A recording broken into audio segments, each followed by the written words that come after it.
Welcome to Shaq's house. Shaq's house. That's our Shaq. You're now in Shaq's house. Welcome to Shaq's house. Hey, what's going on, folks? It's your boy Shaq House here. Hope your week went well. Hope all's well in your lives. Check this out. Told you I'd be back on my X-Men stuff today for the next video. And what we got today, like I said last week in the Deathlock video, we got us an eyeful. That's right. We're going to be up to our eyeballs today in mutants whose power is superhuman sight. That's right. These guys, they are quite excellent pupils. And I'm going to run out of dad jokes in regards to all the corny eye puns that I have.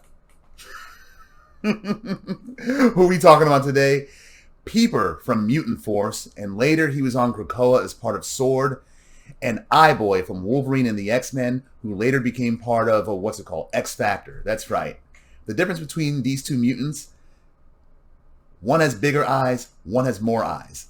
That's as simple as I can make it, but as you're about to see in the video, it's a hell of a lot more complex than that. So, have a look-see. See what I did there? And there? The Peeper. The Peeper has mutant enhancements to his optic nerves, making his eyesight superior to that of any human. His mutant power includes broad-spectrum vision, including telescopic, microscopic, X-ray, and spectroscopic. He can clearly see objects from either many miles away or in miniature scale up close, and even see through objects. He can also fire beams of destructive energy from his eyes, and he can control the intensity of his blasts.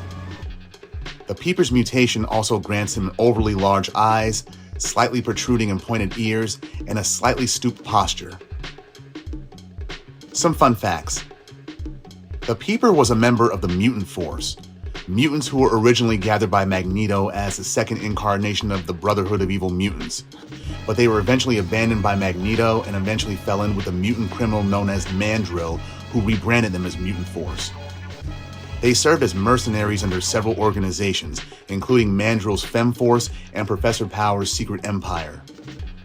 The group later became the Resistance during the 1980s to oppose the Mutant Registration Act, and during a battle with the John Walker Captain America, aka the US Agent, the Peeper was thrown on the power lines and severely electrocuted, and thereafter sent to prison.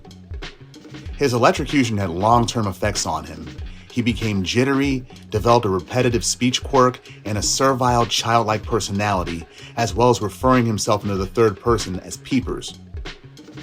While in prison, he befriended an undercover Beast and Wolverine, coming to the former's aid when a Red Skull-worshipping prison gang tried to kill them. This caught the attention of Sabretooth, who uncharacteristically freed all three of them and even got Peeps a job bussing tables at the superhuman criminal bar called Satan's Circus, even though he was mistreated there. Peter was one of the few mutants to retain his powers after M-Day and was part of the 198, mutants seeking asylum at Xavier's school. When they were released, Peter was followed shortly after and murdered by the mutant-killing biological weapon known as Predator X. But Peeper was one of the many mutants who were resurrected on Krakoa, and he chose to become part of the analytics team for the Sentient World Observation and Response Department, aka S.W.O.R.D, which had been reorganized in direct alliance with Krakoa, populated entirely with mutant workers and assets. Peter's natural skills as a visual analyst was put to work in the Observation Analysis Department. He got along great with his former boss, Magneto, and he was part of the Six, including himself, Manifold, WizKid, Fabian Cortez, Risque, and Armor.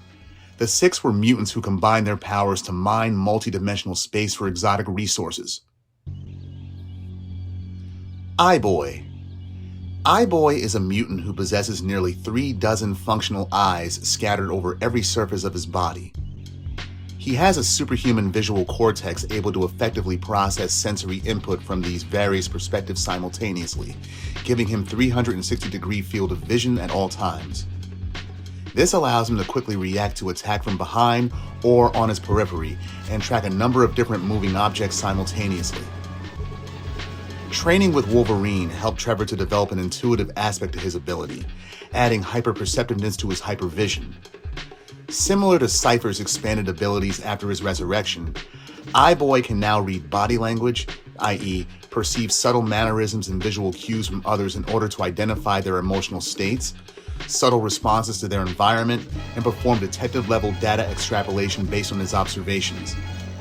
This also helps him to sense deception and anticipate actions through micro-expressions.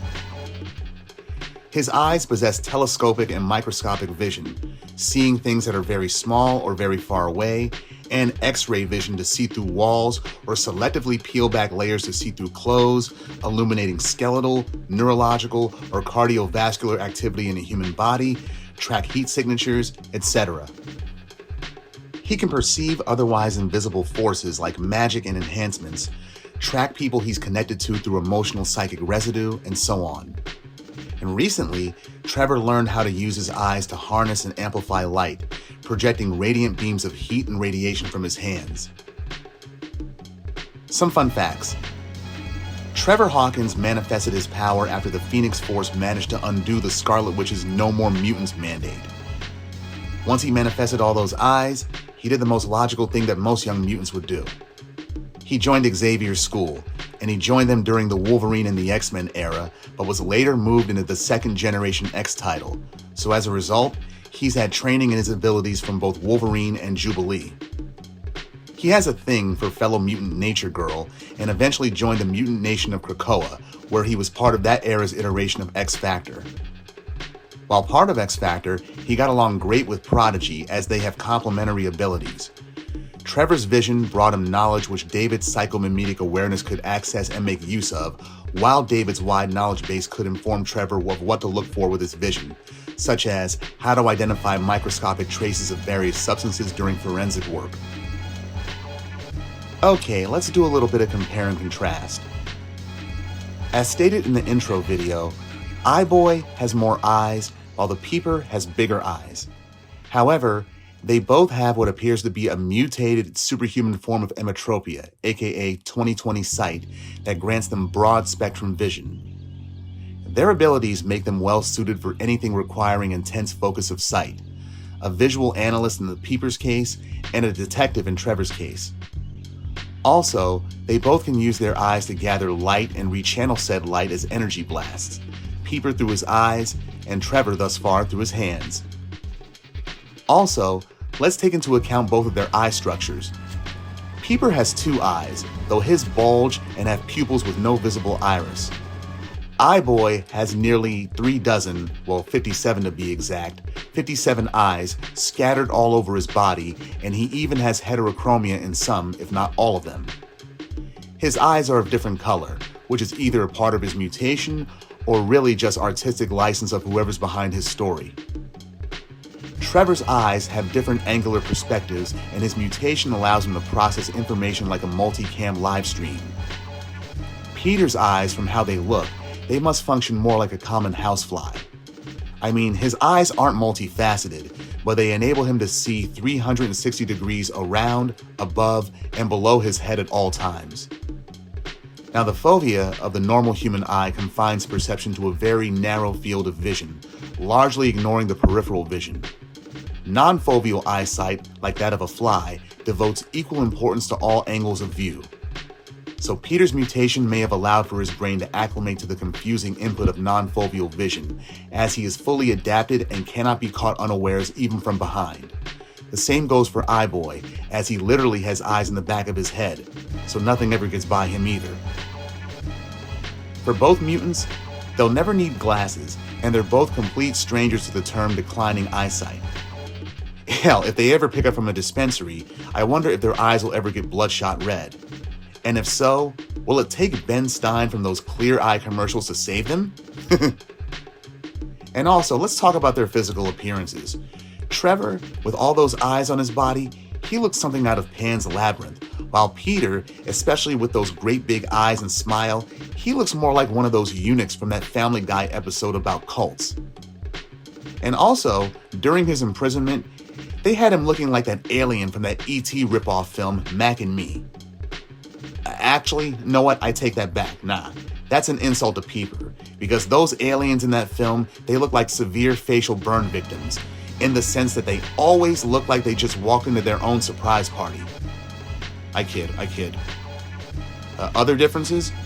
Trevor has youth, but Peter has experience and greater insight, so to speak, into the power base that they share, even if he hasn't demonstrated all the feats that Trevor is only just learning. Peeper has mastered his power, so Peter Quinn, he wins. But on the upside, they're both Watchers. They're possibly Omega-level mutants with a sight equivalent to cosmic awareness. Alright, Shackhousers, that's what I got for you this week. Tune in next week, I got another compare and contrast between mutants. So until then, you have a good one. Later! Mansion, apartment. Shack, house. Yes!